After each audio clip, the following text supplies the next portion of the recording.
For some reason, I'm drawn to the lesser-known games from popular franchises, and Tales of Innocence, a Japan-only entry from my favorite JRPG series, is just that. And wow, despite its lack of fancy bells and whistles, there's a lot of interesting stuff packed into this relatively short handheld adventure. Out of curiosity, I played the original Nintendo DS release from 2007, despite the common internet sentiment saying the enhanced Vita remake, Tales of Innocence R, which came out in 2012, is the way to go. I gotta say, a lot of the problems people have with the original seem overblown, but more on that discussion later. Let's get right into the story. Tales of Innocence opens on protagonist Luca waking up from a dream. An overused trope for sure, but one that works in the context of a video game if executed right. Here, it is. See, in Luca's dream, he's an ancient being known as Asura, a self-styled warrior hero of an organization called Census, who, with the power of his holy sword Durandal, battles against a dude named Hypnos. Asura talks about uniting Devaloka and Naraka. Don't worry, it's not explained what these are yet. While Hypnos, the general of a group named Ratio, wants to preserve Devaloka by harvesting mortal souls. Ooh, that's a lot of lore dumped on the player that doesn't make much sense yet. For now, keep in mind this ancient war between Census and Ratio, as it'll inform every aspect of the story going forward. And hey, at least it's an intriguing start that had me wanting to learn more about what the heck is going on. After all, obviously this ain't just a dream. As we'll soon learn, it actually happened. Luca really was the badass warrior Asura in a past life, who unfortunately has been reincarnated as quite possibly the biggest wimp out of all the Tales protagonists. He lacks confidence, talks bad about himself, and gets bullied by classmates who use him for homework help. Classic. On top of that, he has no idea what to do with his life, seemingly content with living at home, eating his mom's cheese soup. Sounds pretty tasty, especially if you throw in some broccoli, though I don't think broccoli exists in this or any Tales universe. At any rate, the thought of taking over his father's mercantile business doesn't appeal to Luca, so he feels lost, certainly not capable of becoming the powerful warrior he's dreamed about. At this point, I'm just hoping he gains some nuts as the story progresses, cause I don't know how much of his moping I can put up with. Luca lives in Regnum, the imperial city and home of an empire that, this being a JRPG, is up to no good. However, dumbass Luca remains oblivious of that, going through the motions of school, where we get another flashback after he collapses during phys ed. Man, this kid sucks at everything. In this scene, we learn a bit more about the lands mentioned in the intro. Long ago, before even this flashback occurred, Devaloka was once home to all beings, where everyone was considered divine. But humans, for some reason, lost their divine powers and were cast out to Naraka, treated by the Devas as nothing more than troublesome scoundrels. Asura, of course, lived in Devaloka and felt it was his duty to unite the two worlds. That's because Devaloka actually depended on humans to survive. Their prayers to the Devas, who were essentially gods, sustained the old world, keeping it in balance. Though by Asura's time, prayer alone was no longer enough. That's why Hypnos had been reaping human souls, harvesting their essence to keep Devaloka thriving. It kinda sounds like humans still had a bit of divine power since they were so essential to Devaloka's existence.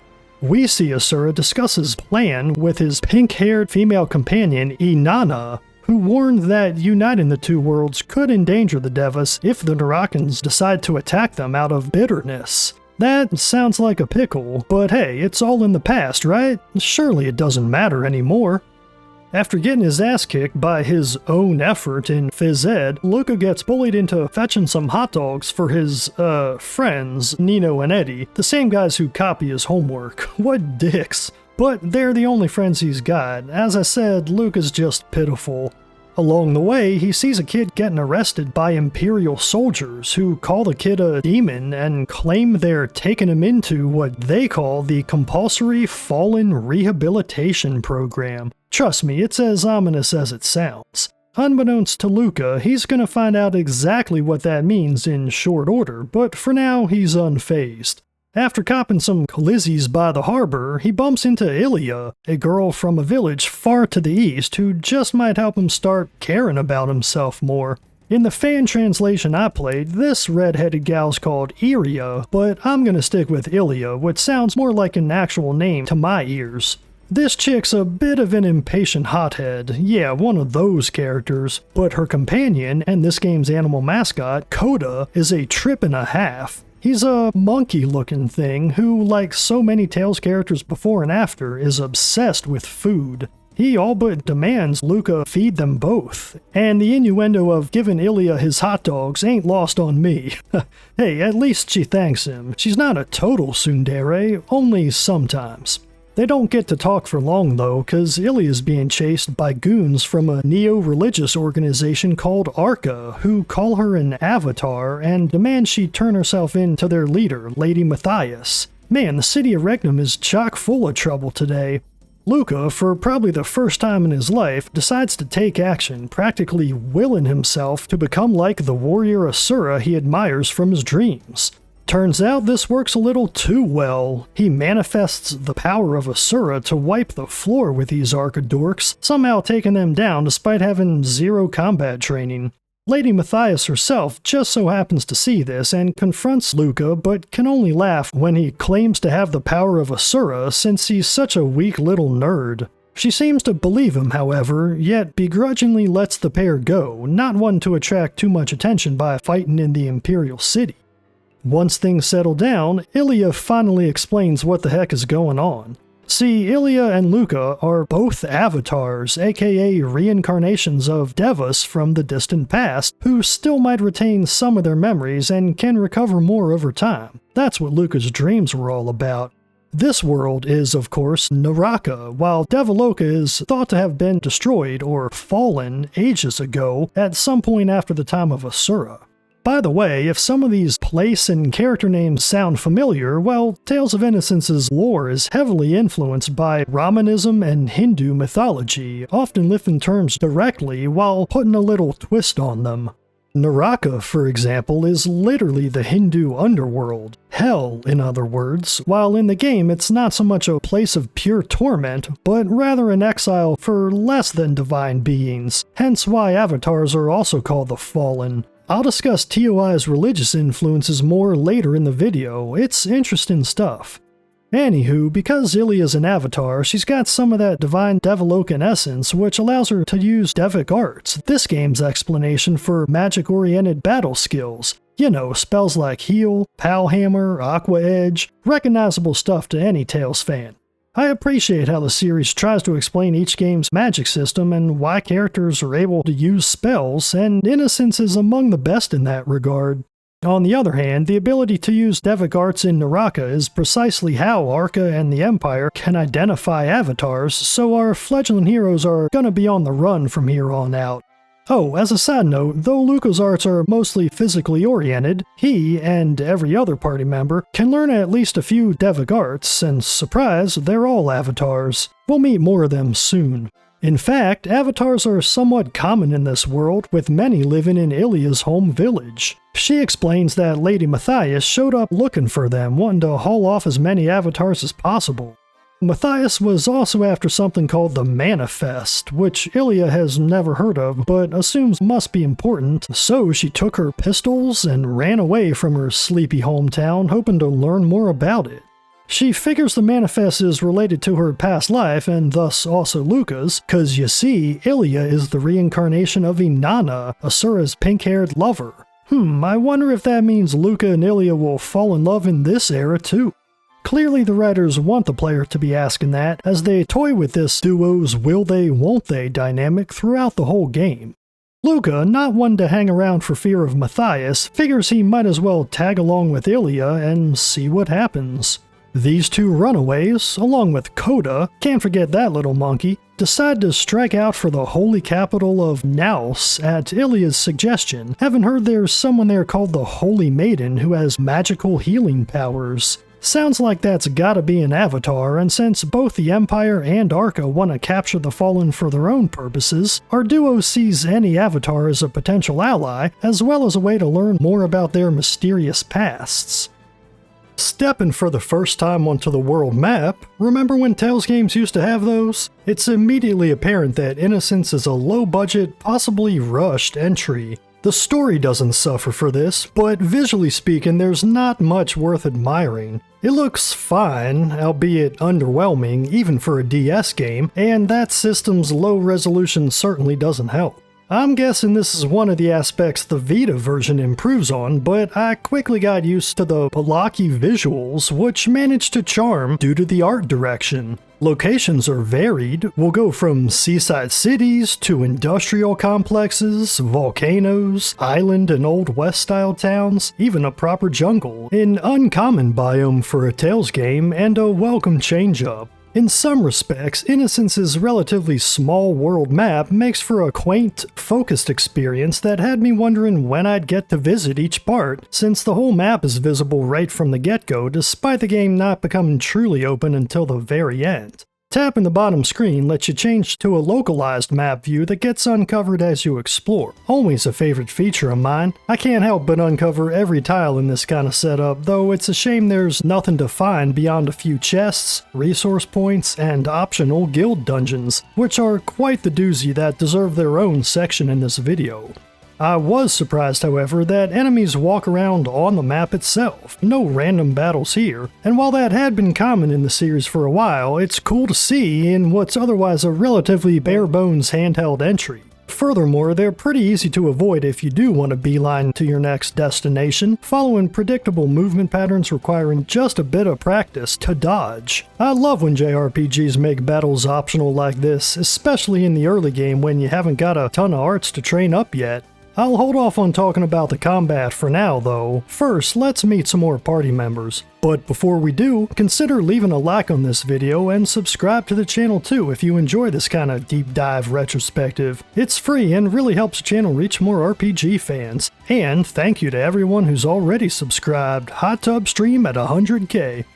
Okay, on their way to Naus, Luca and Ilya get accosted by a couple of weird-looking soldiers in purple outfits, who we soon learn are part of the Grigori race, a people that somehow have retained their divine abilities from Devaloka and can seal others' Devic arts. Well, that's a handy way to prevent our party from fighting back. These guys work for Arca, and by extension the Regnum Empire, under a guy called Lord Oswald, an Imperial higher-up. They've brought Luca and co. to an Imperial base where Lord Oswald mentions experiments being carried out on avatars. That can't be good. For now, the party's thrown into a holding cell where they meet other avatars, including Spada, the dude Luca saw getting arrested back in Regnum, and a pretty girl named Chitose, who comes on to Luca in a suspiciously strong way that flies right over his head. Typical Luca. She says she's searching for someone, but that's all we learn about her for now.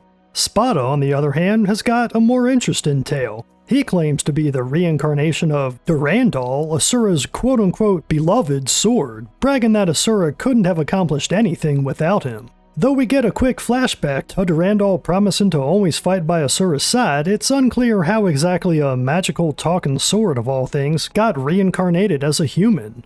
Ooh, Tales of Innocence loves piling on lore like this, with the downside that it's super easy to forget these kind of details that'll become important later on.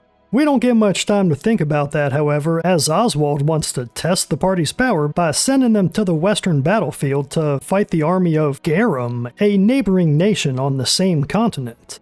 Spada joins the party at this point, and in stark contrast to Luca, is full of confidence and ready to take down whoever gets in their way.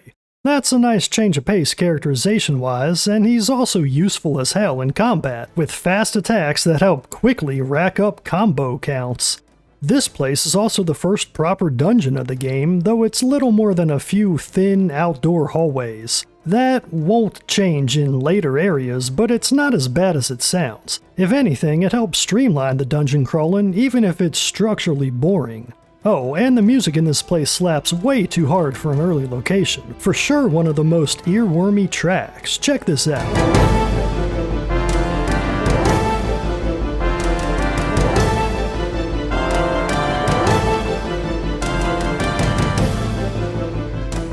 After a few fights with Garum soldiers, Chitose of all people arrives to butter up Luca once again by claiming he's so strong and might just be the man for her.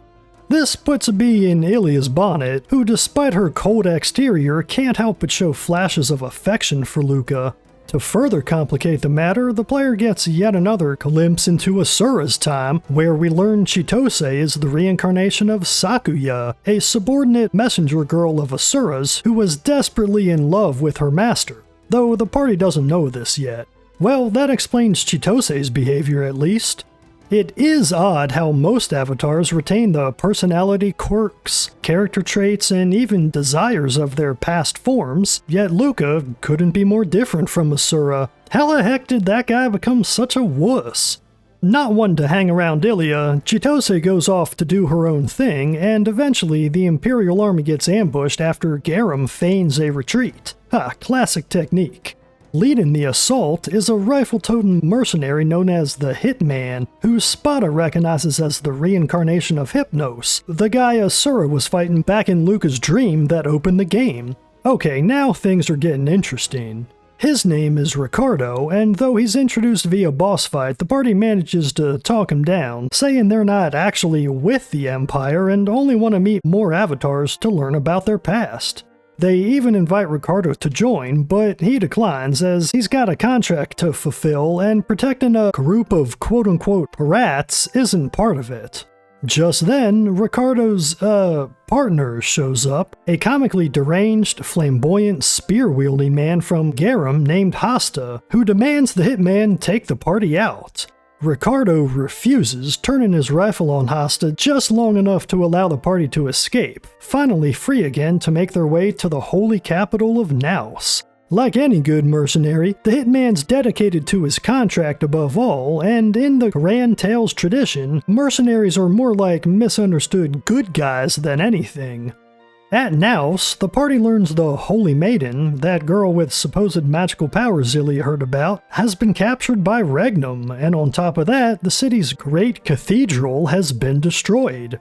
In talking to the townsfolk, they learn that followers of Arca claim the old church who built the cathedral is now useless. Only Arca matters. How controversial. Arca gives off cult-like vibes, no doubt. Here I also noticed there's no map for Naus or any other city in the game, disappointing since it gets hard to remember where the inns, weapon and item shops, and other key buildings are in each. I know it's a minor complaint, but come on, how hard could it be to provide a basic map like every other location gets? Certain city layouts, while not very big, are kind of weird and confusing, with invisible walls and spots it looks like you should be able to walk, so I, as a visually oriented guy, would appreciate having a map to help get my bearings.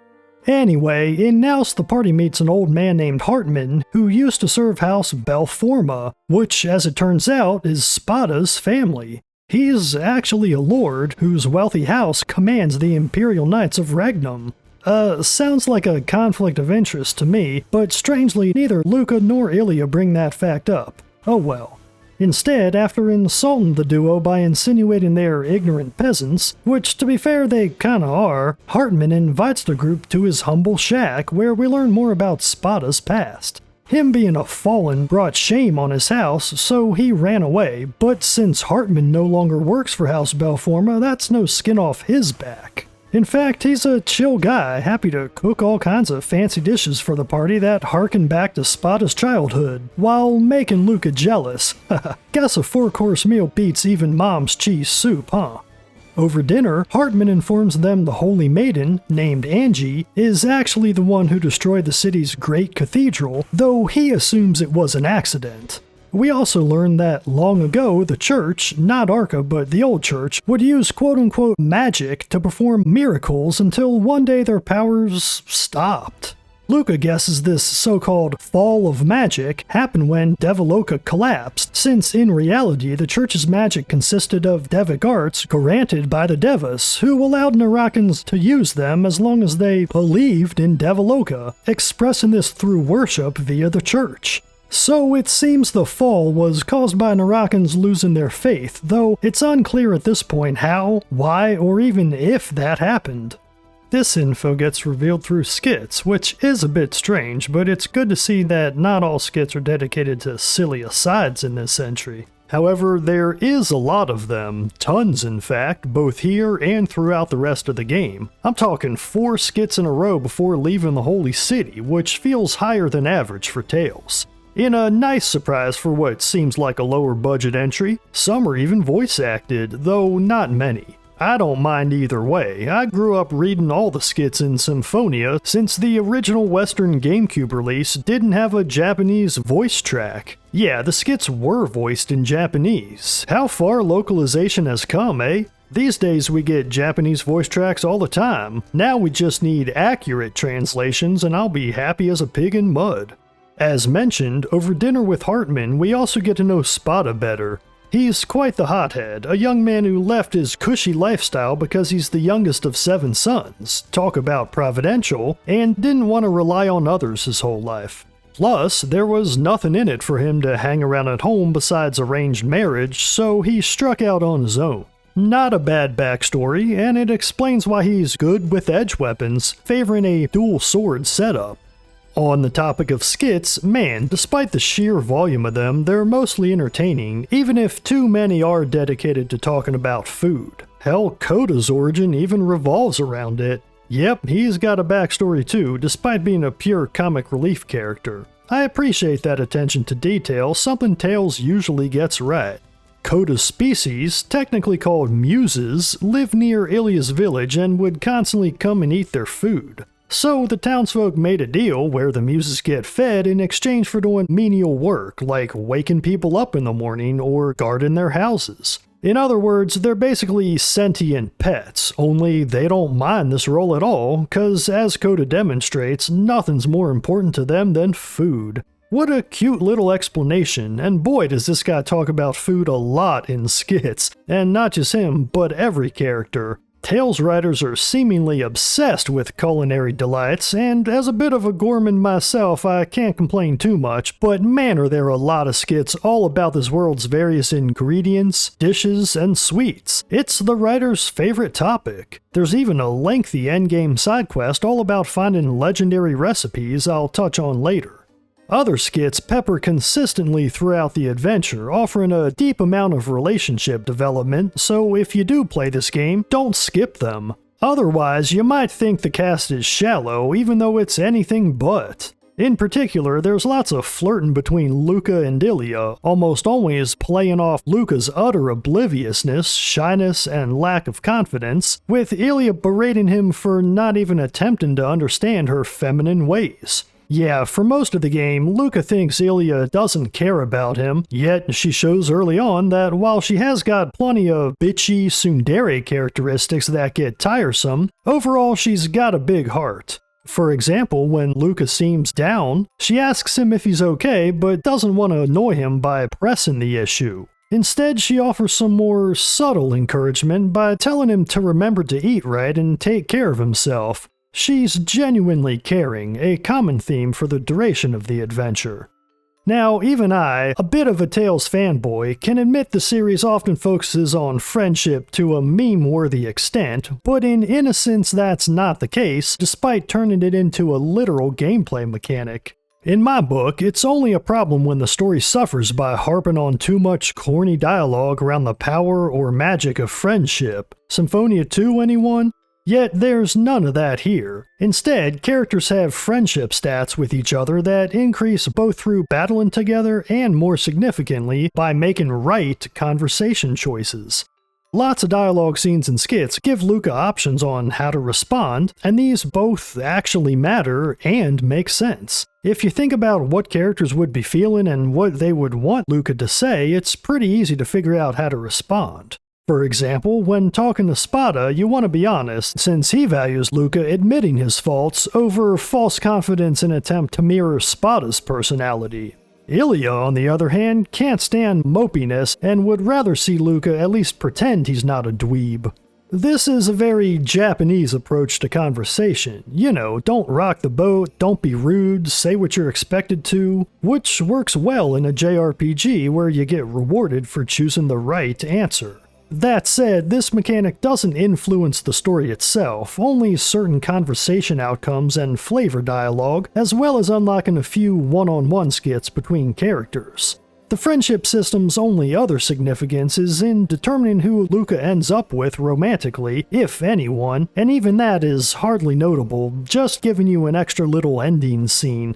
Yeah, spoilers I guess, but his relationship with Ilya is never solidified unless you build up enough friendship with her. Typical Tales, though she's clearly the intended canon choice. Finally, I love how the system gives you more reason to pay attention to the skits and their character work. I never wanted to skip anything for fear of messing up a dialogue choice. So while I enjoy making fun of the whole friendship is magic angle Tales harps on over and over, in Innocence it's charming. Am I getting soft? You tell me. In Naus, the party hears the Holy Maiden has been taken to Naus Base, an Imperial installation, where they decide to head next. Luca, like the wimp he is, has second thoughts and wants to go back home, but Spada gives him a pep talk that keeps him in the game. He even sticks up for Luca when Ilya makes fun of him. Damn, way to smack her down a peg. Even though she's ultimately a caring person, she can get a little too haughty, and Spada's a good balancer for that. Meanwhile, Luca and Spada have a healthy bro dynamic forming. I like to see it. At Naus Base, another small and linear dungeon with only a few side rooms, they find freaky walls of giant tubes wherein avatars are stored under some kind of hibernation state. They're being used to power terrible, mech-like machines, one of which attacks the party in an easy boss fight. They take it down and free the avatar powering it, who turns out to be the blue-haired holy maiden Angie herself. Well, that's convenient, but it keeps the plot moving, and since she's so powerful, it does make sense. Angie's suffering from a bit of Stockholm Syndrome. She doesn't think avatars should exist and is hesitant to follow the party, feeling her power is a terrible burden and that people would be repulsed by her. Not to mention, she admits to losing control of her emotions not so long ago, resulting in the destruction of the Grand Cathedral. Alright, that's fair enough. After another of Spada's trademark pep talks, however, she decides to put her past behind her and join the party. Man, Spada's good at that. He should consider going into sales. Angie reveals that she was Orifiel in her past life, a tactician from the group known as Ratio, who were defending their people against Asura of Census, aka Luca. Even though the two were foes in their past lives, everyone decides avatars have to stick together in this one if they're ever going to make sense of their past and roll to play in this life. Speaking of past foes, as they escape the base they run into Ricardo the Hitman again, who claims he's here to find and escort Angie to somewhere. So that's what his contract was about. He insists on taking her from the party, but she instead offers to pay him to be her protector, which turns out to be fine by Ricardo. He is a mercenary after all. Hey, that's 2 new party members for the price of 1 dungeon. Just before they can exit the base, however, they run into Gardel, a dangerous boss who calls himself the Guardian of Naraka. He'll come into play in a big way much later. For now, the party manages to defeat him and heads back to Naus City to regroup. On the way, as well as at the city, we get a little more backstory from the ever-present Skits, where Angie explains that Ratio was a country that supported exiling criminals to Naraka, which Census opposed. Angie, who's been a priestess and devout follower of the church her entire life, has immense knowledge of the past and becomes a crucial asset for explaining the lore.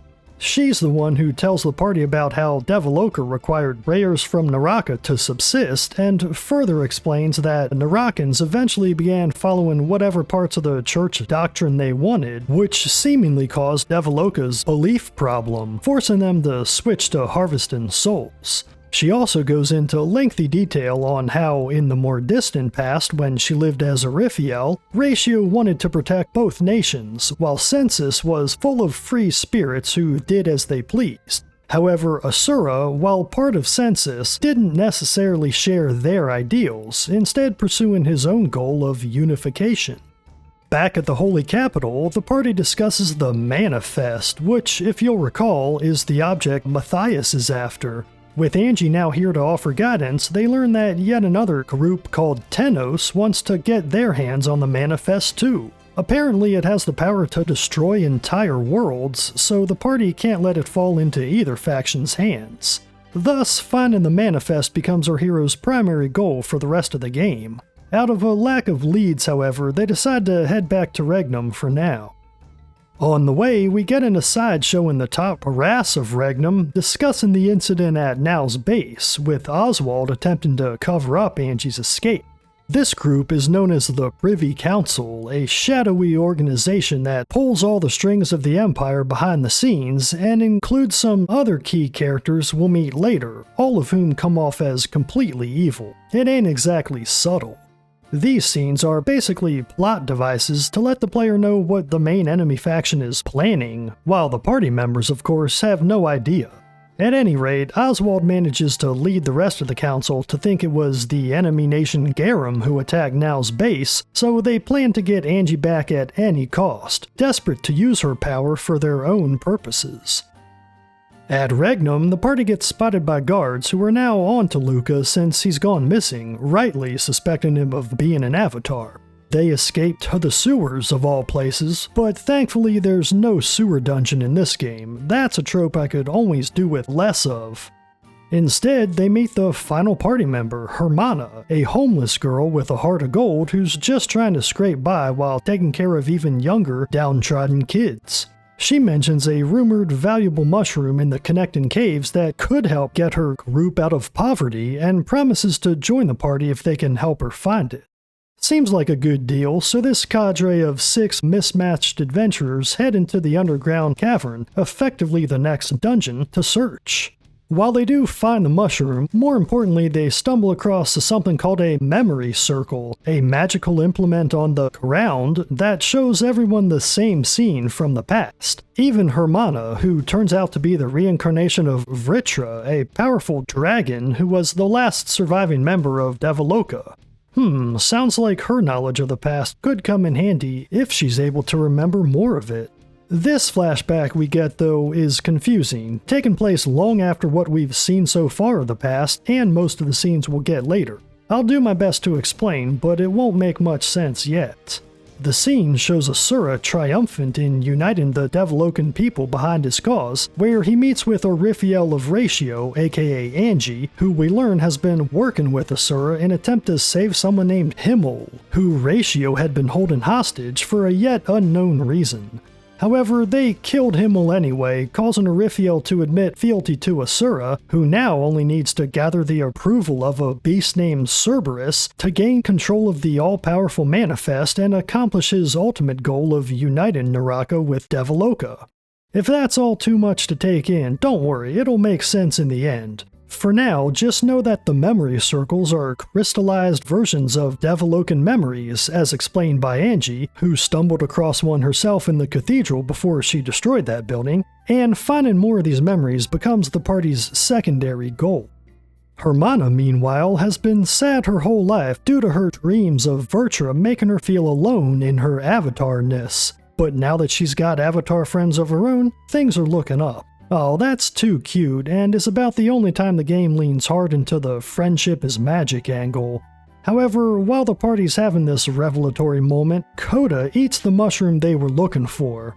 Okay, just a few bites cause it doesn't taste very good uncooked, and Coda is pure comic relief after all. Thankfully, the mushroom is still salvageable and will manage to help Hermana's friends, freeing her to continue on with the party. On the way out of the caverns, yep, in classic 2000s JRPG style, you've got to backtrack through dungeons in this game, no convenient warping here. They encounter a kid named Chien, who was known as the beast Cerberus in his past life, the guardian of the manifest. See, that last flashback is already starting to make more sense. Chien's working for Arca, and hence also Lady Matthias, and demands to know the location of the manifest, but since the party still doesn't know its whereabouts, they fight him, along with his 2 canine companions, reflecting his past life as Cerberus. This is a tough fight, by the way, at least I thought so. I died on my first attempt and ended up having to grind up an extra level as well as use a ton of items to get past this aggressive little snot and his annoying dogs. While I'm on the subject, let's talk more about the combat. If you've played Symphonia or any other Tales game from the mid to late 2000s era, you'll be right at home with Innocence, only instead of the traditional party of 4, you choose just 3 active characters at once. Makes sense considering the party's only got 6 total party members. Battles, of course, play out in real time, where holding R lets you run around freely in 3D on the field until you're ready to engage with the enemy when you're constricted to your current 2D plane, as traditional for the series up to this point. Also, in typical Tales fashion, you can swap the character you control at any moment, with the other 2 handled by some fairly decent AI, all things considered. Each character unlocks new arts naturally throughout the game and by using prerequisite arts, though I stuck with controlling Luca nearly the entire time, focusing on leveling up his arts, which get more powerful through usage. He's got a wide variety of physical skills that'll constantly change how you play via different damage ranges and movement nuances, like the ever-useful Tempest that turns him into a whirling dervish of destruction. Be prepared to see a lot of me spamming that one and other similar attacks since there's no decay penalty for doing so. Hey, if it works, you should do it. Ain't no shame in spamming the best strategies. Ilya uses dual pistols and mostly focuses on physical arts as well, though she's also got effective healing arts that earned her a spot in my party for the duration of the game. Angie's a highly Devic arts focused character with a lot more healing spells, but Ilya's were beyond sufficient, and her fast multi-hit attacks are useful for raising your combo count along with Spada, so I never felt the need to switch her out. Speaking of Spada, his dual swords are by far the best way to rack up combos, and his AI is aggressive as hell. I was content to let the computer do its thing, helping to contain enemies while I contributed high damage with Luca. Hermana's another fast, powerful attacker, favoring her fists, but since I was more than happy with Spada, who serves essentially the same role, I almost never used her, and I couldn't even tell you what Ricardo was like since I can't recall ever using him and his rifle. Oh well, sorry old man. Overall, while the combat feels a bit slow when running to meet enemies, there is a block button to add some nuance, as well as a stun mechanic that causes enemies to lock in place for you to deliver massive damage. Then there's the tension gauge, which fills as you fight until you enter an awakened state, where all your attacks deal more damage and can't be interrupted. On the other hand, attacking enemies too much can enrage them, preventing them from being stunned. However, in general the game's easy enough that you don't need to worry about all these mechanics too much aside from in the occasional boss battle, despite the game's recommendation. My sole big complaint is that you can only equip 4 arts at a time, a limitation that seems silly considering other Tales games typically let the player character use 8 or sometimes more via a shoulder button as a modifier. That's nowhere to be found here though, so I found myself constantly swapping Luca's arts in and out to be sure I leveled them all to max. He eventually learns handy attack buffs, self-healing, and even long-range magical damage spells, making him a jack-of-all-trades who can play a useful role against any kind of enemy squad the game throws at you. In a unique twist for the series, there's a new Styles menu, which acts like a pseudo-class system. Each character can freely swap between the same 4 styles, which grant various stat bonuses or decrements that shift their effectiveness in battle. All things considered, these effects are relatively minor, and you can get by just fine with any character set to any style. More importantly, leveling up the various styles unlocks bonuses which you can equip to your characters permanently, even after changing styles. Stuff like +5 attack, additional defense, or even benefits like more earned gold. I appreciate this addition for always providing goals to work toward even as battles get repetitive. These bonus abilities for the most part aren't that impactful, but they're important enough to be worth unlocking, especially for healers like Ilya who can reduce their spellcasting times and costs. Super useful for boss battles, which can get awfully hectic later in the game. Styles also tie into Mystic Arts in their most disappointingly implemented iteration of the entire series. Once a character levels up 3 styles to exactly 15 and sleeps at an inn, they unlock an additional 5th style called Innocence, which if you then train up to level 10, unlocks that character's Mystic Art. So what's disappointing about this, you might ask? Well, the problem is leveling styles takes forever, and I only unlocked the character's innocent styles when I was damn near the end of the game. I didn't manage to get a single party member to level 10 in innocence, and so never saw or used a single mystic art the whole time. How lame and unbalanced is that? You can also unlock the so-called versus style for each character through similar means, but this one decreases your stats and only offers skills that reduce them further while boosting your XP gained, hardly useful in the endgame. The balance of these hidden styles feels totally off in an uncharacteristic manner for Tales, and I'd rather just forget them. Of course, the strategy menu also returns, letting you customize the approach your AI partners take in battle, but seeing as Innocence ties it into its guild system I'll talk about shortly, let's check in on the story real quick. Our heroes head back to Naus to check out its destroyed Grand Cathedral, as even though Angie already used the memory circle there before we met her, the party figures they might be able to learn something in the church's library. There, they read about several locations which may house additional memory circles and thus more clues to the past, so they decide to first sail to Ashihara, this game's obligatory location based on Japan. Now that's a trope I love, and one Tales does too. Ashihara is an island region that's been sinking into the sea over time, so you even get the natural disaster angle the Japanese love including in their RPGs. There, the party splits up to explore the city, where Luca once again runs into Chitose, that lovesick avatar girl, who finally reveals her past as Sakuya, Asura's servant. She's worried Luca will be captured and wants him to join Arca, which, as it turns out, she's a member of. She claims Lady Matthias is actually kind and would treat him well, but Luca declines, since, Arca attacked Ilia's village and all. Yet, Chitose warns him not to trust Ilia.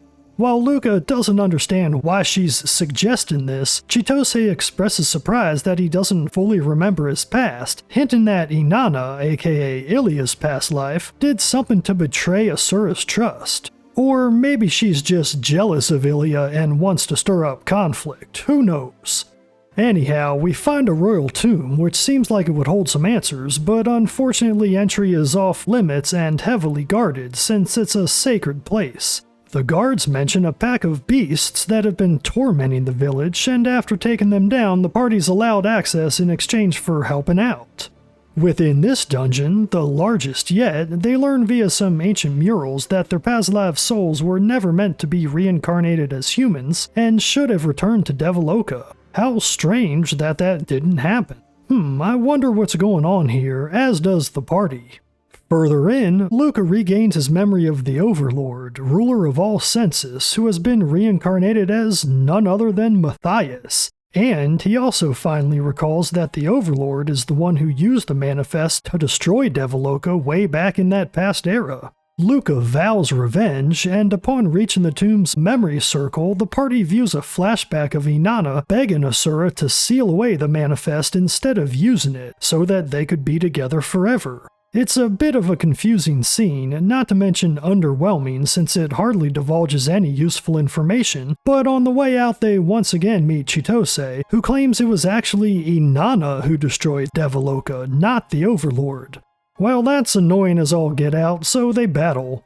After the fight, a super easy one as long as you've been leveling enough, we get more skits, this time focused on Ilia's worries. She doesn't want to remember her past because she's got a bad feeling that Chitose may be right and that she did do something terrible in her past life. She also worries she'll never be beautiful and strong like Inanna was. Honestly, great development for a character who's otherwise been headstrong this whole time. Nicely done, Tales team. Next, the party heads to Garum, the nation they were forced to battle by Lord Oswald early on, in search of its memory circle, which the library at Naus hinted at. It's on the same continent as Regnum, only on the other side of a mountain range, so they've got to sail there as well. The people of the mountain capital of Garum worship Vulcan, god of the volcano that looms over their land. The party figures that must be where the memory circle lies and so tries to enter this volcano, known as Mount Kelm, but they're told it's too dangerous since a raging, powerful man has made his way inside. This turns out to be Hasta. Remember him? Ricardo's former partner from Garum whom they met on the western battlefield? Yeah, he's gone completely insane, but our heroes promised to take care of him, so they're allowed in. It ain't exactly subtle that he's gonna be this dungeon's boss, finally giving Ricardo a chance to take him out for good. In Kelm Volcano, it's Spada this time who unlocks more memories of his past, since this is where Durandal, the sentient sword and Spada's past life, was forged. We learn through flashbacks that Vulcan originally had created a living spear named Galebog, but made it too violent and strong-willed, causing its wielder to kill whoever they saw, so Durandal was his attempt to fix that. Hasta, as it turns out, was that spear in his past life, explaining why he's equally crazy now. Yet another character who directly mirrors his past life, making it even more strange that Lucas still doesn't resemble Asura in the slightest. After another linear and uneventful dungeon, a common theme in this game, they finally meet Hasta at the top of the volcano for maximum dramatic effect, where he, after more dramatic theatrics, walks into the memory circle. This gives everyone a flashback to Asura facing Galebog with Durandal at his side. Not much info is revealed here, however. Man, these memory circles have been underwhelming. But Hasta doesn't care and attacks the party. He's probably the toughest boss yet, fast and deadly, but to add insult to injury, the battle concludes with my all-time least favorite JRPG trope. After defeating a tough and obviously evil bad guy, the party doesn't immediately execute him. Ricardo even takes aim at Hasta, but for some reason the party lets him rant, with Luca even falling for a trick. Hasta asks him to come close so he can tell him something, then stabs Luca in the chest. What the hell? They had so much time to just shoot him in the head, but no, gotta artificially up the drama. It's a rare instance of terrible writing for this otherwise solid narrative, the first truly egregious screw-up in the script so far. I hate when JRPGs do this. Awful, awful, awful. I'm not even worried about Luca since he's the protagonist. There's no way the game's gonna off him.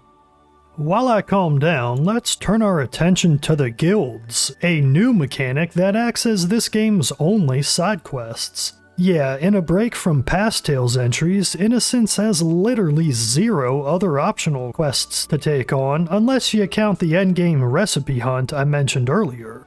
This disappointing regression is another reason I say the game was rushed, especially since said guild quests aren't very fun. On top of that, they're not really optional, for reasons I'll explain. Each of the world's towns has a guild building associated with a nearby dungeon, such as the Naus Guild tying into the Naus Guild dungeon, or the Ashihara Guild's Ashihara Guild dungeon. These guilds offer quests you can take on at the related dungeon to increase your guild rank, thankfully applicable to all guilds, and higher guild ranks give more rewards. These include a resource called Chord, a familiar Tales mainstay, which in Innocence is used for buying items at the guilds. And not just items for New Game Plus this time either. There's actually useful stuff, like cooking recipes and especially battle strategies, letting you change how your party AI behaves in battle. I've always thought it's lame when Tales games make you unlock these, but I suppose in Innocence it at least gives you a reason to work through the guild quests. Completing said quests involves venturing into the dungeon, which gets a randomly generated layout each time. Whoa, suddenly Tales has become an old-school dungeon crawler. There, you've got to accomplish some goal, like winning 10 battles while having certain armor equipped, or delivering an item to a character within. What makes these boring is that the battle quests are never worth your while since they take too long for how many guild points they give, so you're stuck doing delivery or fetch quests if you want to quickly raise your guild rank. However, these all play out the same way. See, while the dungeon layouts are random, there's always 2 screens total for each, and the character you're trying to find is always somewhere on the second screen in. So it's a matter of finding the first exit, then finding the character somewhere on that screen, always at one of the dead ends, and repeating this over and over until you've earned enough Chord to buy all the items at that guild. There's nothing else to do in these dungeons except fight monsters and mine materials, i.e. randomly spawning items that are sometimes part of guild quests but mostly get used for the game's weapon customization system, another feature I found lacking and will touch on later. I say these quests aren't optional though, because aside from gaining recipes and strategies, completing them is by far the most interesting way to gain experience, which you'll badly need if you want to have any hope of surviving boss fights. Innocence is a tough game if you don't grind experience in some way, so having actual goals to work toward via guilds makes this a little less of a chore than, say, running around dungeons you've already beaten. I found the difficulty pretty manageable when grinding up around 1 guild level per new town you come across. I do not want to give the impression that any of this is fun, however. It's not, it's still a chore. Dungeon layouts are formulaic and uninteresting, and you're only able to take on 1 guild quest at a time, adding a lot of trekking back and forth from town to dungeon. The only mercy is that completing a quest lets you warp back to the guild immediately. Damn, I wish they did that in the normal dungeons. It's all too much, even for a guy who enjoys grinding in JRPGs. I'm just happy I played on an emulator with speed up to make it more tolerable. Alright, so the guild dungeons are lame, but how about the regular dungeons? You've seen them throughout this video and might have noticed they all look kinda similar, cause well, they're all made up of a bunch of thin hallways, just like the guild dungeons, with no puzzles or other mechanics to engage with. It's obnoxious, since aside from these hallways feeling restrictive as hell, enemies often spawn right on top of you without giving you time to react. So I found myself traveling on the very edge of dungeon paths where monsters usually don't spawn, and running in crazy patterns to avoid battles when I felt I'd leveled up enough. Oddly, this is kinda fun, though I understand why the dungeons are the most commonly criticized aspect of the DS version. I've read the Vita version fixes this, so if you're looking for more complexity, maybe check out Tales of Innocence R instead. Honestly, the DS dungeons don't bother me much. I found enough fun in leveling up arts via battles and dodging enemies otherwise, but of course it would have been nice to get some puzzles or any other features beyond a simple run through to the end to trigger the next cutscene. We'll get to more dungeons soon, but not before checking on Luca, who, after the party rushes him back to Garum, is fine in the very next cutscene. Geez, that was fast in terms of gameplay time, although he did rest for 3 days at the inn. Fun note, I had noticed earlier that Garum's Inn has a room you can enter, which none of the other inns in the game did. That's because it's where Luca ends up resting. Neat. We also get a sweet scene where Ilya pretends to be mad at Luca for almost dying, whereafter Hermana reveals Ilya was actually crying the whole time. I swear, even though they may not canonically end up together, it would make sense given this kind of relationship development. At least we get another of Luca's dreams, where he sees Asura receiving the manifest from Cerberus, who apparently was a cute little chibi dog instead of an abominable mutant monstrosity? Haha, that's unexpected, but I love it.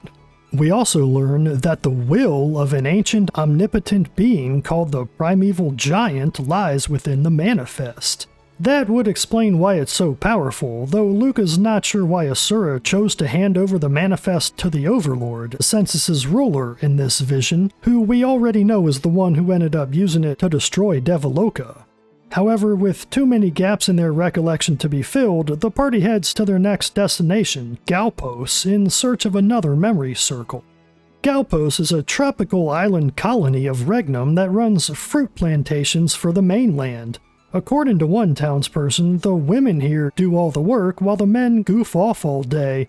Either that's a recipe for collapse, or he's just yanking our chains. We also hear about a quote-unquote dog boy who's been terrorizing the plantations, ruining their harvest. That sounds like Chien, aka Cerberus, so they take off into the dangerous jungle to search for him. In a funny note, the townsfolk don't dare enter the jungle because they feel fighting's not worth it in this humidity. Anyhow, as the party makes their way through the Galpos jungle dungeon, they come across a weirdo old man named Whoa, who mostly just wants to sing silly songs he made up, though he also sells items. It's odd to find a shop in the middle of a dungeon, and indeed this is the first and only instance of such in the game, which makes me think there's more to this old guy than meets the eye. This fan patch translates his full name as Edgar Allan Poe, a cute pun that makes me wonder what he's called in Japanese. I couldn't find it online, so leave a comment if you know. Further in, Angie informs Hermana that this is her jungle. It's where she lived in her past life as the dragon Vritra, who the people of Galpos worshipped. Nice world-building touch. It's also Chien's homeland, and when the party finally catches up with him, they try to befriend him, explaining how Arca is capturing avatars to abuse their power. Chien seems to consider changing sides, but ultimately concludes Luca must be trying to trick him, so it's another tough boss fight against him and his dogs. Damn, those things are fast. Other than Chien coming close to a revelatory moment, Galpa's jungle was pretty uneventful, not giving us many more clues to the manifest or the events of the past. In fact, that's true of the last two dungeons as well, causing this whole world-spanning excursion to feel like padding in a game that doesn't need any. Ah well, it's on to the frozen city of Telos, our final destination, but to get there we've gotta swap boats at Regnum. The party being on the run and all, that might be a problem. On the way, the player gets shown another scene of Regnum's Privy Council, where Gardel, the higher-up we ran into back at Now's base who calls himself the Guardian of Naraka, reveals he has a way to spy on the party and that allowing our characters to regain their memories is all part of his plan, for he has a means of extracting those memories once they reach Regnum. Yeah, going there was definitely a bad idea. Presumably, he already read Angie's memories when she was under capture at Now's base, so it's safe to assume these guys know at least as much about the past as our party so far. Additionally, Lord Oswald reports that he's been able to confirm humans descend from gods, and concocts a plan to create a new religion around this. This never really goes anywhere, but it's interesting world building and shows how Regnum intends to control the populace. By now, we've had plenty more skits to get to know our characters, particularly Angie, who's got a few quirks. As a holy woman, she's naturally the party's matronly magic user and healer, yet she's also a thief? Wait, that's unbecoming for a clergy member. Yet, apparently she can't resist her kleptomania and steals items from monsters in battle, claiming that the items would be sent to heaven when the monster dies anyway, an explanation Ilya doesn't quite buy. Haha, I've got to side with Ilya on this one. Clever writing though. Angie's also overly concerned about eating too much, an insecurity she at first tries to hide but can't help complaining about. Over the past few towns, there's been several skits where the party pokes fun at her for being fat, which is hilarious cause she doesn't look fat in the slightest. I mean, I guess she's a little heavier than Ilya or the super skinny homeless Hermana, but this is more of a gag than anything, with the party harping more on her excessive worry over her weight than any actual truth to the matter. It may be tropey stuff, but I laughed every time. Meanwhile, Spada's doing the usual thing where he constantly jumps into conversations to try to get Luca to buck up and act more manly, mostly to no avail as you might guess. Ricardo's typically content to sit back, watching the rest of the party in amusement while offering the occasional bit of wisdom. He's sort of a one-note character who doesn't get a ton of development, at least not yet, which may be why I never used him in my main party. In interactions with Luca, he's a straight shooter who, as the elder of the group, just wants to be treated with respect while generally coming off cool and aloof. Don't try to BS him and you'll be racking up the friendship points. Hermana is also underdeveloped. She's helpful and cheery, though tends to mouth off, similar to Ilya, and doesn't bring a whole lot to conversations, probably why I mostly left her on the bench too. Definitely a filler character, aside from her interesting and highly relevant past as Vritra, which don't worry, we'll learn more about toward the endgame. Before we get there, however, the party must first head to the city of Tenos, home of the other military vying for the manifest along with the Empire and Arca. But when they go to board the next boat, they suddenly find themselves surrounded by Imperial guards. Worse, Ricardo turns on the party, demanding they hand themselves over. Well damn, I'm certainly happy I never bothered using him or training him up. Should've known the mercenary character wouldn't be fully trustworthy in a Tales game. That is a trope the Tales team loves. He claims he found out Gardel was his brother in their past life named Thanatos. And though Angie still trusts Ricardo, causing him to waver a tad, he holds firm in his new conviction. Lady Matthias herself shows up, claiming her group Arca is backed by the Privy Council we've been seeing in side scenes, and ships the party off for imprisonment in a place called Grigori Village. It's a tiny northern island, home of the Grigori people, who you might remember helped the Empire capture Luca and Ilya back in Naus. Here too, the party's devic arts are sealed, leaving no feasible means of escape.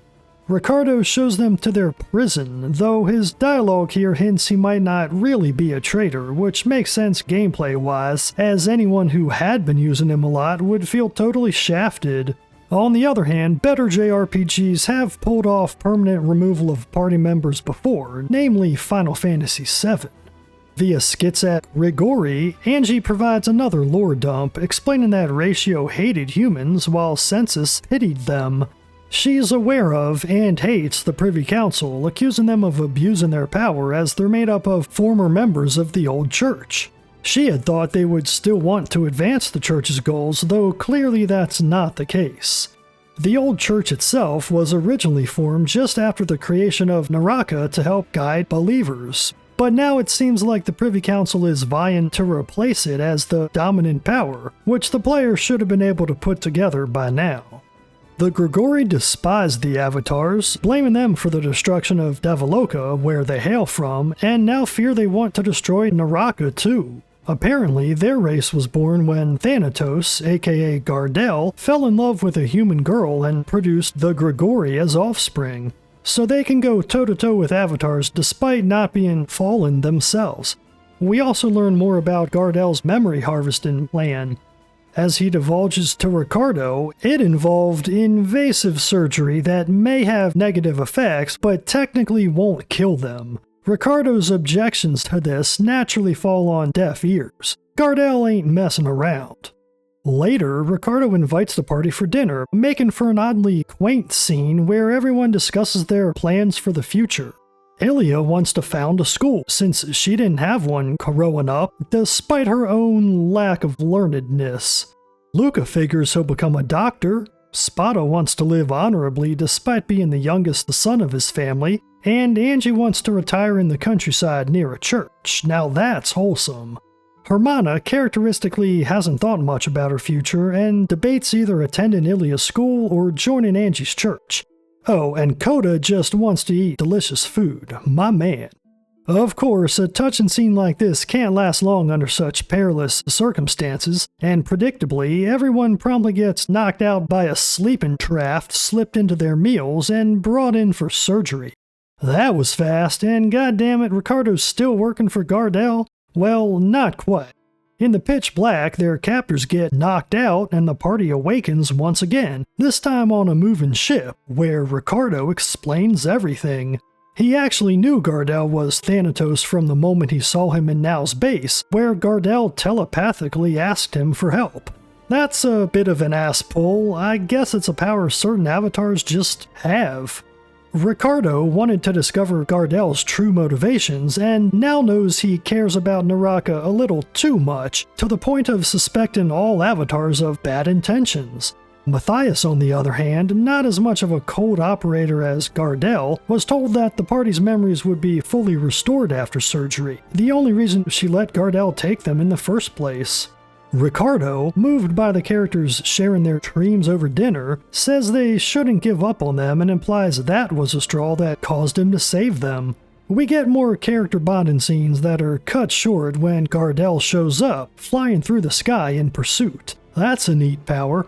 In a twist of sorts, he insists he's no avatar, but rather Thanatos embodied in the flesh, existing in this form since ancient times, in other words, a literal god. Well, that explains his telepathic abilities at least, and ooh, it's time for another boss fight.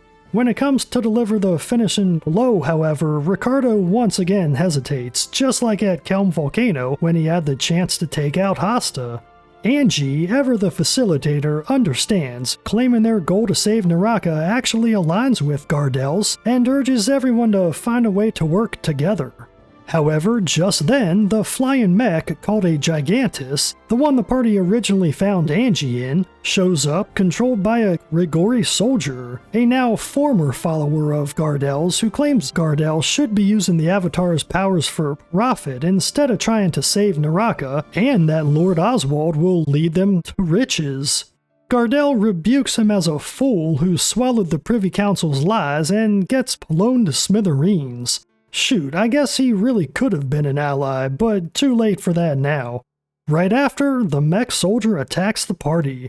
Back-to-back boss fights? Now that's the Tales I know and love. And oh boy, this one's a doozy. It's a long fight since this thing's got a ton of HP as well as high physical defense, making most of your attacks useless. I was stumped for a bit until I remembered Luca's Devic arts, which deal way more damage against this thing. Sure glad I spent some time leveling up his limited fire spells to unlock Explosion, one of his most powerful techniques.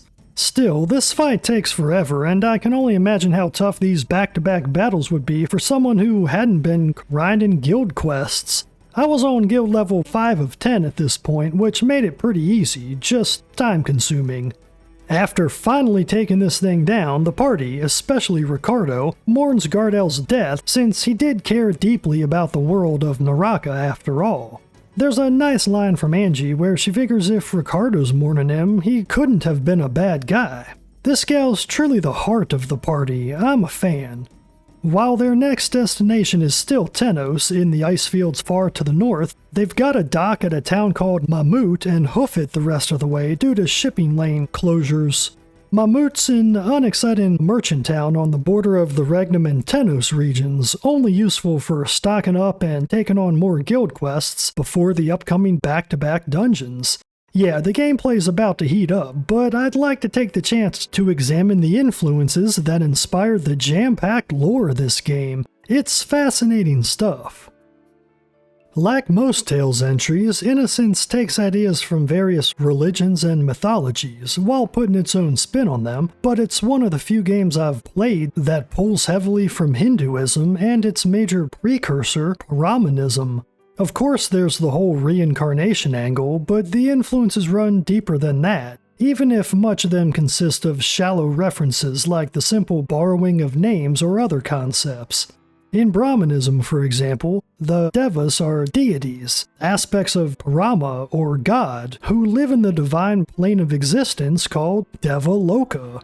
Naraka, on the other hand, as I mentioned earlier, is the Hindu underworld, here softened a bit to become the world of lowly, non-divine humans. Thanatos fallen in love with a human to produce the Grigori somewhat mirrors the Hindu concept of the daughters of Daksha, the mind-born or holy son of Brahma.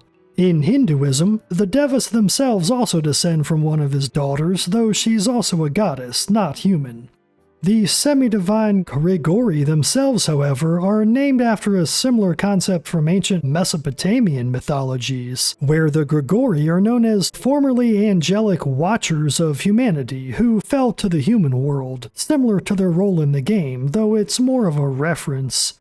If there's any pattern here, it's that the Tales writers like using vague references to real-world mythologies to tell their own stories instead of regurgitating mythologies exactly, which I think is neat. Almost all ancient Hindu texts talk of the conflict between the Devas and the Asuras, a group who descends from a different daughter of Daksha. They participate in a series of epic-scale wars with each other, with the Asuras desiring to control all of the universe while the Devas seek to maintain order. In Hindu philosophy, these Devas, like all beings, are composed of a mixture of the three modes of nature, Rajas, Tamas, and Sattva, but have a predominance of Sattva, representing goodness, truth, or purity. The Asuras, on the other hand, have a dominance of Rajas, or passion, energy, and activity, befitting their role in these cosmic wars. Tales of Innocence somewhat transposes this concept into its version of the Devaloka's Civil War, where the character Asura battles under the more active faction, the Census, that wants to reunite the two worlds, while Ratio strives to maintain the current order. In Hinduism, Vritra was an asura who famously battled Indra of the Devas, who has no equivalent in the game that I'm aware of, but eventually vanquished Vritra. Vritra's game equivalent, a dragon who you may recall was Hermana's past life, helped raise Asura in the game's lore and sees a similar fate I'll cover later in the video. She's a hugely important character, so hang tight for that, and she parallels the Hindu Vritra by being highly learned, one who has realized the true nature of reality. So the parallels between the game's world building and real-life mythologies may be thin, but they're relevant in many ways, and I hope you found some of this interesting. I love reading about religions and appreciate the reverence so many JRPGs have for this kind of stuff.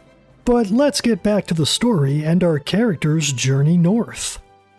Lying between Mammoth and Tenos is the Lemurus Marsh, a creepy dungeon filled with Walking Dead/zombie-like humanoids who introduce a neat gameplay mechanic. If you knock them down, they take forever to get back up, so you want to avoid this, as your damage sharply decreases against knockdown enemies. I appreciate when games make me switch up my playstyle like this, though in this case it just means not using arts that cause knockdown, annoying since most of the strongest ones do. There's cool music here too, one of the game's standout tracks, though that's more due to the atmospheric moaning in the background than the melody itself. This places boss fights against a freaky amalgamation of lost souls from Ratio, who seem to think they're still on Devaloka. Angie posits these may be souls that Devas had tried to reap, but couldn't quite move on, though it's unclear. Regardless, she sends them off to the afterlife to be at peace. Afterward, Angie sees a confusing flashback of Lord Orifiel of Ratio, who you may remember was her past life, talking to Lord Himmel, the guy Ori was trying to protect and his former pupil. This takes place before Himmel was executed and shows him being held captive by the elders of Ratio, who rightly suspect him of having sympathies for Census. Orifiel informs him he's secured the favor of Asura and wants to propose an alliance with Census, which Himmel himself opposes, saying that Orifiel would be branded a traitor. Not a huge development, but at least we finally get to meet Himmel, even if we don't know much about him yet. These flashbacks love introducing characters and not really explaining them, but things are left at that for now. Once we're through the marsh, it's straight into the Northern Battlefield, another quasi-dungeon with an open layout that mirrors the early game's Western Battlefield. You've just gotta cross it to move on, but some funny skits pop up as you do, like one where Ricardo decides to teach Luca the ways of the battlefield by giving him a rough-and-tumble drill sergeant routine. It's so great, though I gotta wonder how this skit plays out in the original Japanese. Do they have hard-ass drill sergeants like this in Japan? Or maybe they're imitating what they've seen in Hollywood movies. Beats me. Man, I really gotta work on my Japanese so I can play these games as they were intended. I'll get there someday. Ricardo also details some Art of War-esque battle tactics, explaining how Tenos is trying to pull Regnum north into their cold territory after already making them wade through the marsh, both to hurt their morale and lengthen their supply lines. At the same time, Regnum can take advantage of this stalemate and decide whether and when to pull back and regroup. This is neither here nor there, just a nice flavor skit that shows off Ricardo's expertise, though it seems to me like Tenos has the definitive advantage here. Maybe that's why they haven't been conquered yet.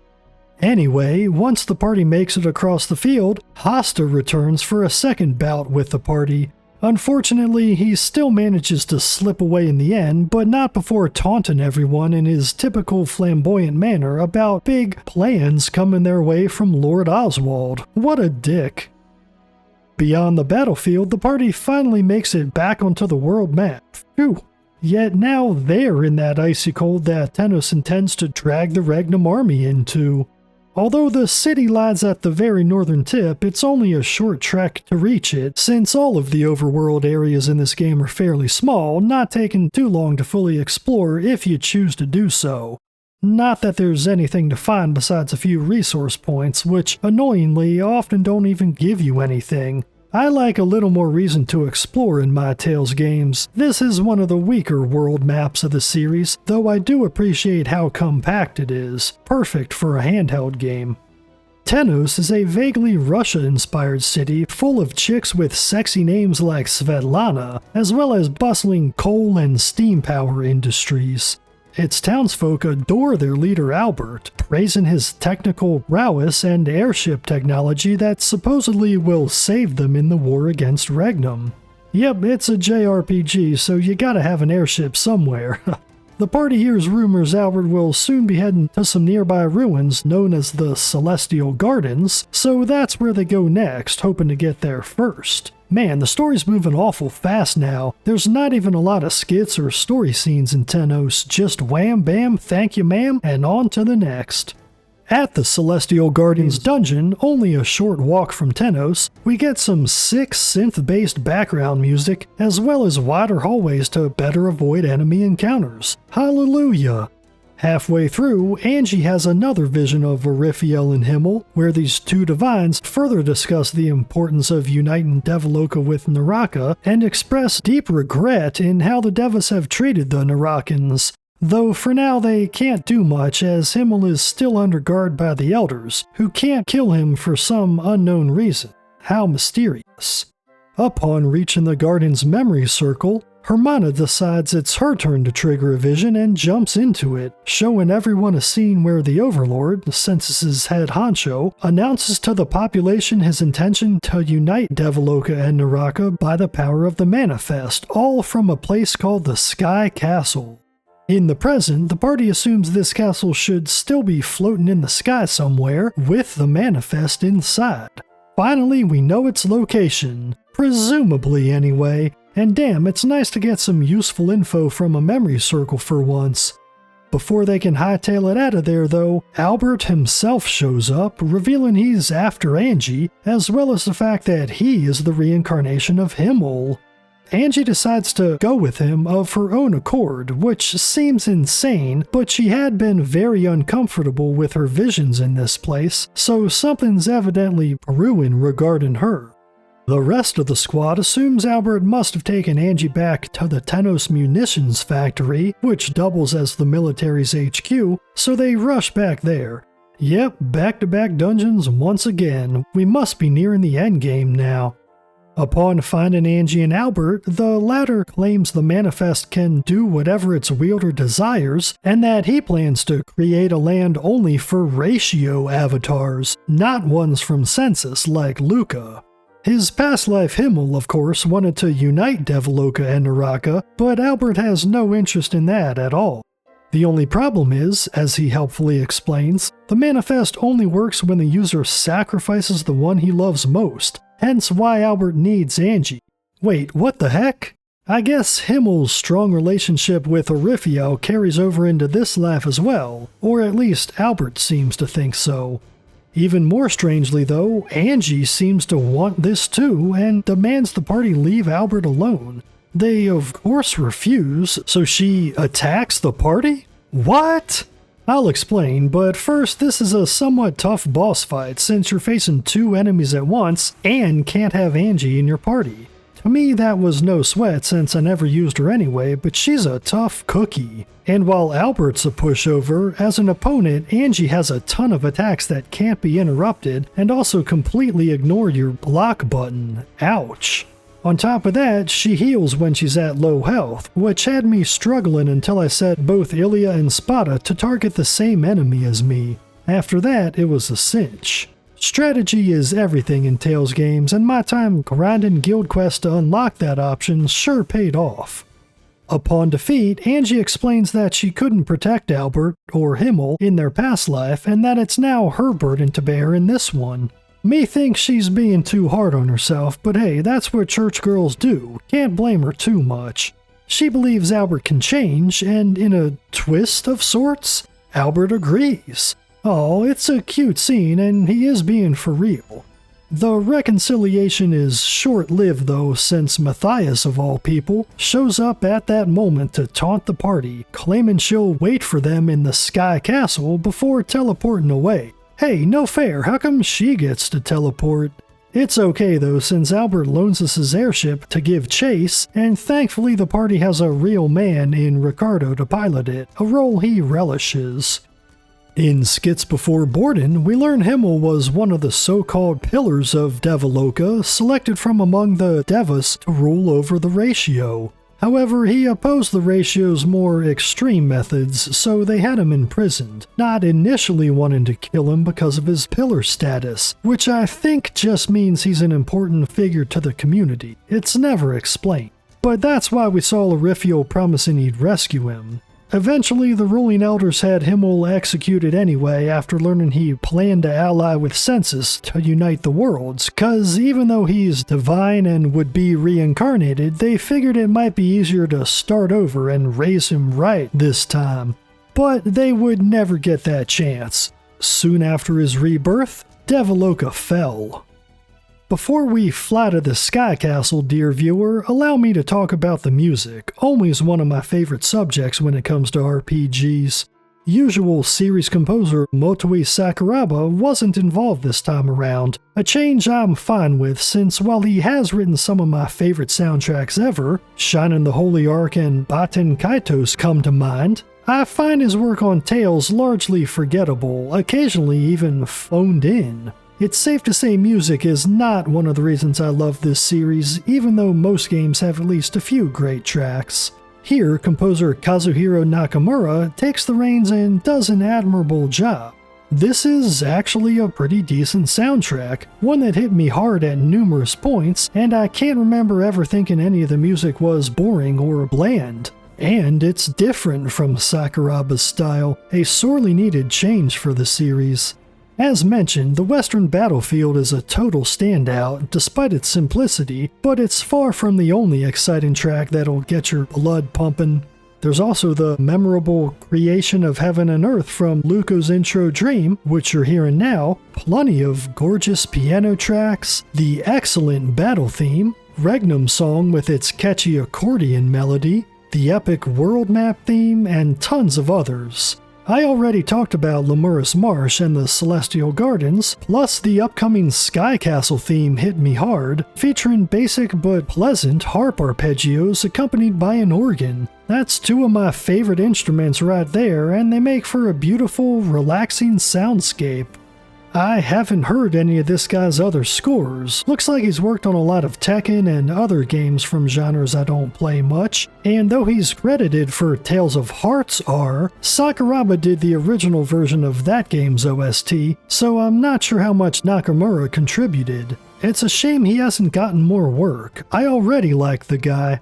And this sounds a bit silly to say, but the music alone might be a reason to check out Innocence if you're already a Tales fan. Overall, a consistently great soundtrack. My only complaint is that most of the songs are way too short, perhaps a limitation of the DS more than anything.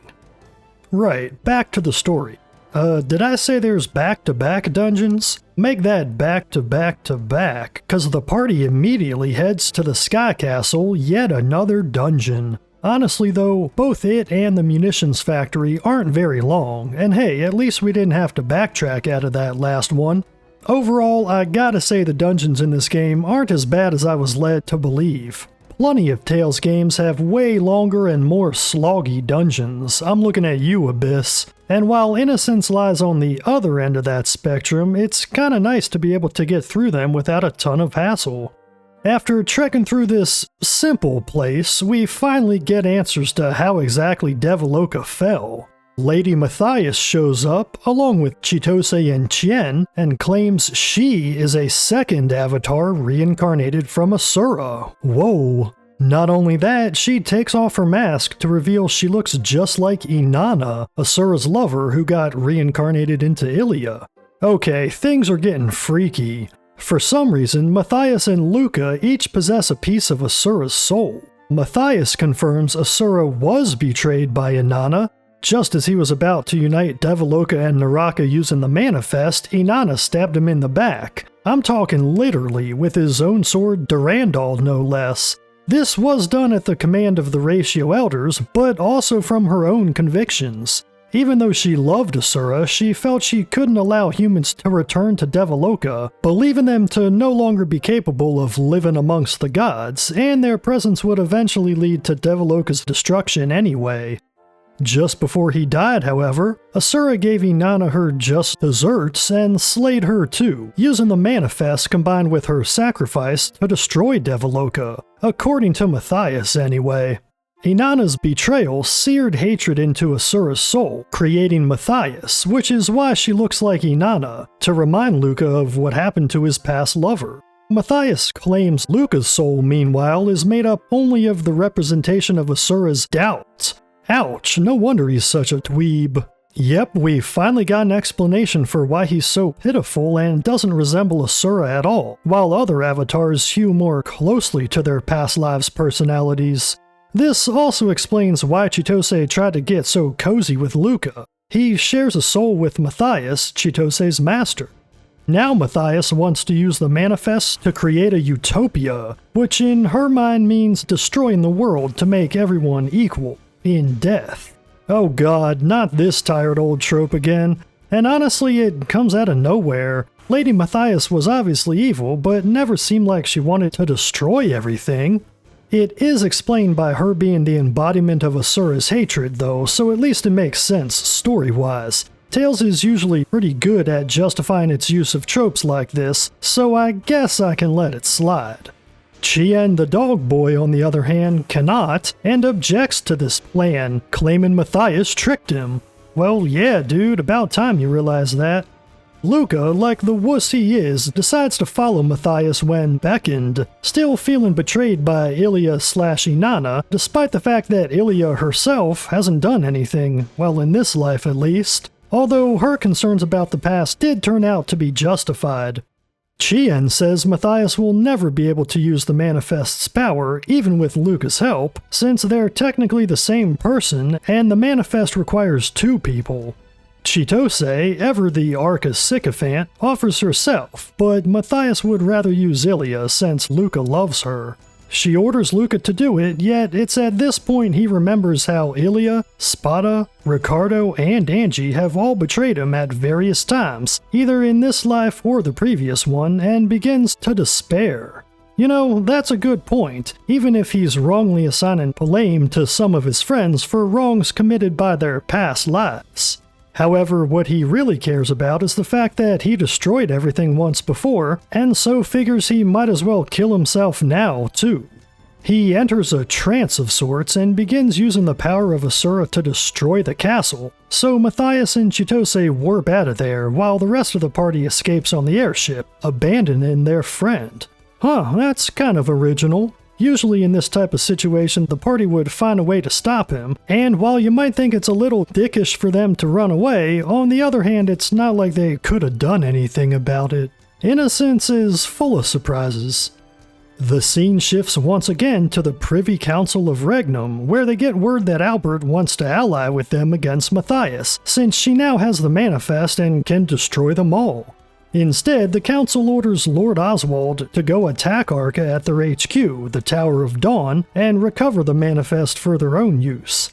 Oswald, however, has his own plans. He's brought Hasta with him, who kills the entire Privy Council. Now that's a twist, but one that makes sense considering we never learn much about the Privy Council, including any of their names. The game even lampshades this by Hasta calling them nameless fools or something to that effect. Have I mentioned I love the writing in Tales games?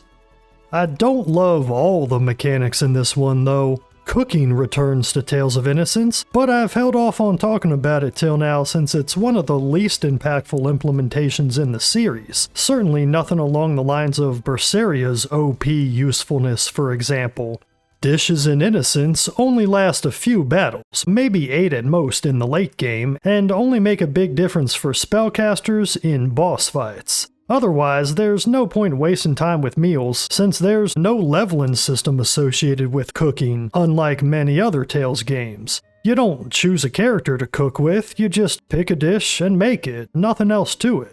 The saving grace is that ingredients are super cheap, which I appreciate after playing several entries where eggs or whatever are pricey for no good reason. So I always had a full stock to give my spellcasters reduced casting times for boss battles, probably the most useful effect. Innocence also features a weapons customization system that unfortunately feels equally useless. At weapon shops, you can use up to 2 materials gathered from resource points to add secondary effects to your weapons, like poison or paralysis. That may sound useful, but they only have a chance to proc and are hardly needed given the ease of regular encounters, while bosses are too fast and strong for these to make any difference. On top of that, it's unclear and seemingly somewhat random what effects you're going to get from each specific material, plus you're constantly gaining new weapons that outclass your old ones damage-wise even if they have been upgraded. So I only use this system right before the final dungeon to add a few boosts to help against the tough normal enemies in there. We'll get there soon. It's a large difficulty spike, so I figured I might as well upgrade to speed things up a bit. Speaking of which, we're in the endgame now, with more revelations imminent. Luca, after an introspective chat with the Asura part of his soul, realizes he can't abandon his friends upon awakening in a desert. Turns out Chien, of all people, had a change of heart and decided to follow the party's airship with Luca in tow. He believes they're just outside of Sania Village, Ilya's hometown. Finally, we get to see it. I was wondering when we'd explore this last part of the map.